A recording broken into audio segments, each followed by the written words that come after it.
Olá pessoal, boa tarde, sejam todos bem-vindos ao nosso vídeo deste sábado e nosso tema principal é: o Brasil voltou ao fundo da lata do lixo da diplomacia internacional. Gente, o que esse governo está fazendo com a nossa imagem lá fora é inacreditável, inaceitável. Não diria ainda irreversível. Agora, se continuar nessa toada por muito tempo, vai ser difícil de consertar. Os últimos acontecimentos são chocantes sobre aquele conflito lá no Oriente Médio. A gente não pode falar os nomes no início do vídeo, porque pode dar problema, mas vocês com certeza captaram a mensagem. Estamos no eixo do mal, junto com os párias. Incrível! Incrível! E a imprensa batendo palma. Falando nela, hoje é o dia da imprensa, 1º de junho. Eu jurava de pé junto que era 1º de abril, gente. Vou trazer aqui agora para vocês uma série de postagens nas redes sociais, instituições, né, veículos de imprensa aí, e matérias também, para vocês verem como o negócio é todo muito bem ensaiado. Começando por essa postagem do STF. No dia 1º de junho de 1808 foi publicado o primeiro jornal brasileiro, Correio Brasiliense, fundado por Hipólito José da Costa. A data passou a ser celebrada como o Dia da Imprensa, em homenagem a esse marco para o trabalho da imprensa profissional no Brasil. Contém hashtag acessibilidade. E aí vocês veem a arte que foi publicada junto com a postagem. A imprensa livre dá voz à democracia. Ô democracia, minha filha! Você não fica revoltada de ser abusada desse jeito, não? Eu vou falar o quê, gente? O que eu vou falar depois de ler um negócio desse? Isso não é mais uma realidade alternativa, um universo paralelo. Não é Nárnia mais, não. É um teatro em que apenas os atores acham que ninguém percebe que é atuação. Tudo bem, a imprensa brasileira, de fato, tem liberdade. A imprensa profissional, como fez questão de pontuar o STF nessa postagem. Porque eu não sou imprensa profissional, eu sou um blogueiro bolsonarista. Vejam só, tem que falar desse jeito. Blogueiro bolsonarista, eu não sou ninguém. Eu sou da extrema-direita, pessoal, e quem é da extrema-direita não merece respeito. Porque nós somos o quê? Nós somos negacionistas, nós somos radicais, né, e todos aqueles óbicos que vêm juntos, né? E os istas também. É assim, mas eles não, eles são perfeitos. E por serem perfeitos, recebem procuração para falarem o que eles quiserem, inclusive mentiras. É isso, é uma relação ali, né, de afeto mútuo.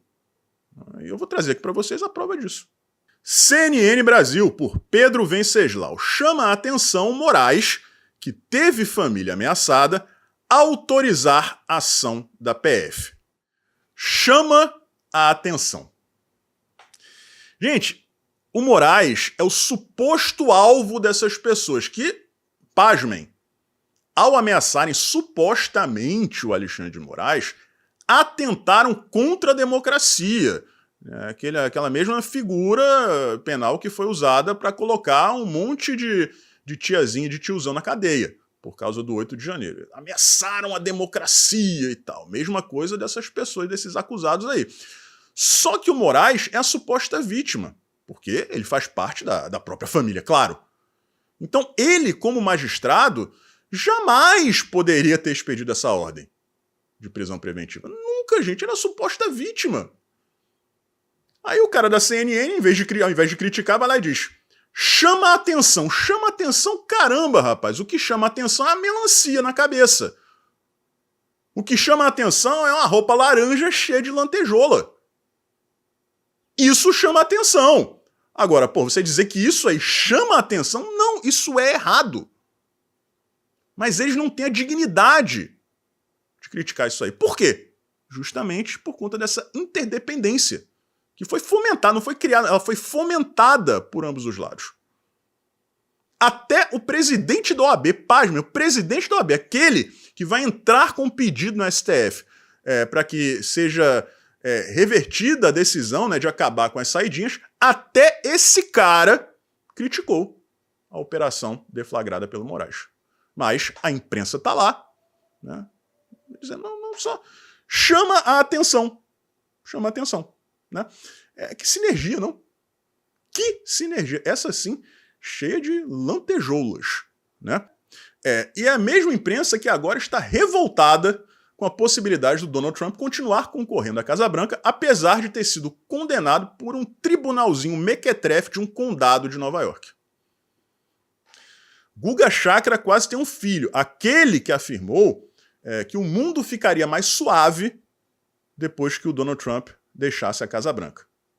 Vejam o sem número de conflitos que nós temos tido aí desde que o Donald Trump deixou a presidência. É impressionante. E esse cara, né, esse sabugo, né, com esse cabelo de vassoura piaçava, que não acerta uma, segue lá, dando seus pitacos. Incrível, incrível.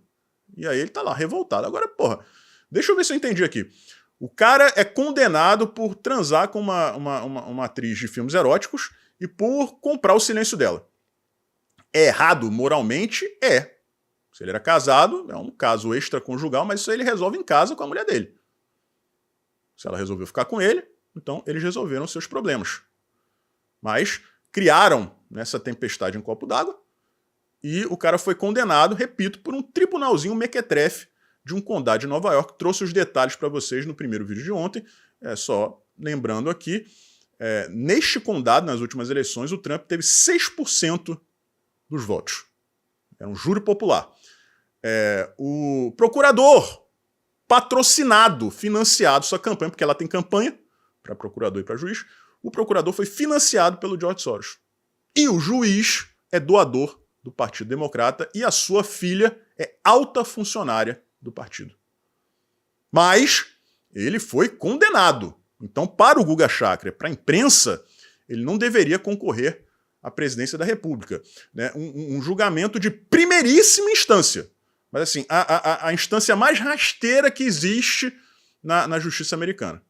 Agora, um tal de Lula foi condenado em 3 instâncias diferentes por unanimidade. Mas não foi por transar com atriz pornô, não. Foi por corrupção mesmo. Generalizada. O aparelhamento total e absoluto do Estado. De empresas públicas. Do sistema político do Brasil. Mas para eles, não tem problema. O problema é o laranjão que fez sexo com uma atriz de filmes eróticos. Aí eles ficam transtornados. Incrível essa hipocrisia, né? Incrível. Mas agora vamos lá, vamos falar do Brasil. Lá fora, né? Pária internacional. Nanico, Hobbit. O que aconteceu, pessoal? Na OMS, numa convenção da OMS, foi apresentada uma proposta liderada, dentre outros países, por Rússia e China, que era para encerrar o conflito, né, algumas concessões de ambos os lados e tal. Aí Israel, com a ajuda de outros países, por exemplo, Estados Unidos, foi lá e pediu para que essa proposta incluísse a liberação de, se não me engano, 124 ou mais, o número exato também não interessa, né? Reféns israelenses que estão com o Hamas. E aí o que aconteceu? Adivinhem o que aconteceu. Vamos ler a matéria. Na OMS, Brasil vota contra texto que pedia liberação de reféns em Gaza. Brasil votou contra a inclusão de liberação de reféns em resolução criticando as ações de Israel em territórios da Palestina.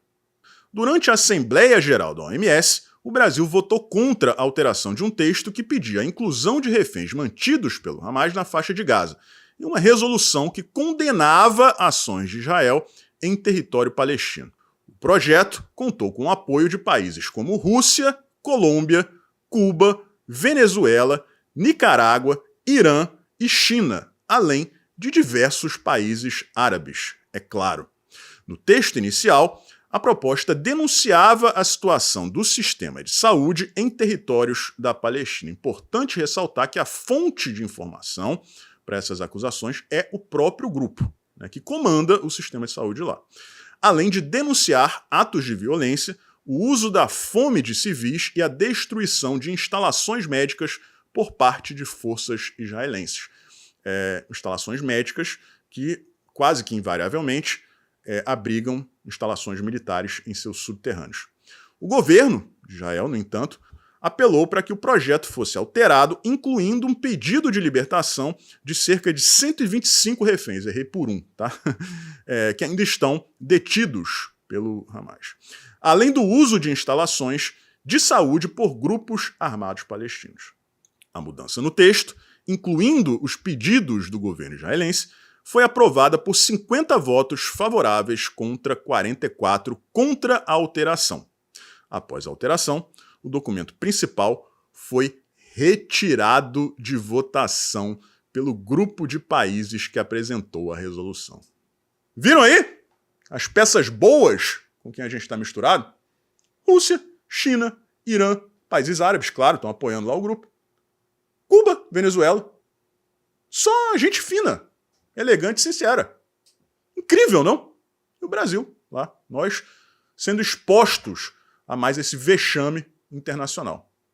Inacreditável. E a imprensa, no dia dela, não tece uma crítica. Só dá a notícia. Brasil vota contra. Liberação de refém, gente. Liberação de refém. Vejam bem, Israel não pediu para que a resolução fosse jogada no lixo, não. Beleza, vamos fazer isso aí. Agora, inclui os reféns. Não quiseram. Votaram contra, Brasil no meio. E depois retiraram de pauta a resolução original. São essas pessoas que dizem que querem a paz, mas não pode liberar refém. Por quê? Porque senão um grupelho lá vai achar ruim, aquele grupo, que a gente não pode falar o nome. Mas a parte mais grave, pessoal, a mais grave, é justamente o final. Porque a proposta, né, o adendo de Israel, não era pedindo para jogar a resolução no lixo, não. Não, beleza, a gente faz isso aí. Agora, liberta os reféns. E aí o que eles fizeram? Esses países, né, democráticos tiraram a resolução da pauta. Não, assim não. Mas peraí, gente, eu estou concordando com o que vocês estão pedindo, eu só estou, né, solicitando aqui a liberação de reféns. Não, assim a gente não quer. Deixa os reféns lá com a paz e o amor. É a lata do lixo da diplomacia, gente. Não tem como você passar por um vexame maior que esse. E a imprensa passando pano. Imagine se isso fosse na época do Bolsonaro. Vejam só que informação curiosa que eu vou trazer aqui para vocês agora, para encerrar esse vídeo. Eu trouxe para vocês ontem o tal do sítio do Lula, que não é aquele de Atibaia, né? É um em São Bernardo do Campo, ele foi multado por uma obra irregular em área de preservação e recuperação ambiental, ele, né, o cara dos ambientalistas lá.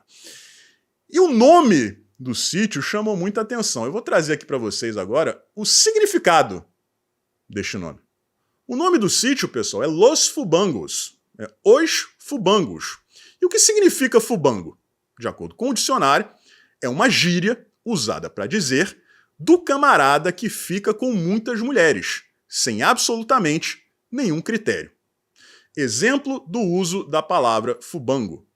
Aquele fubango hoje não saiu com nenhuma mulher, ou seja, o pegador sem critério saiu da festa de mãos vazias.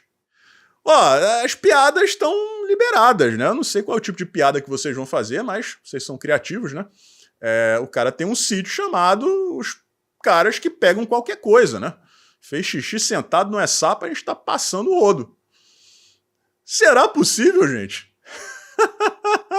A princípio, a minha primeira conexão foi com o filho do Lula, né? O caçula dele, que supostamente agrediu, né, a ex-mulher.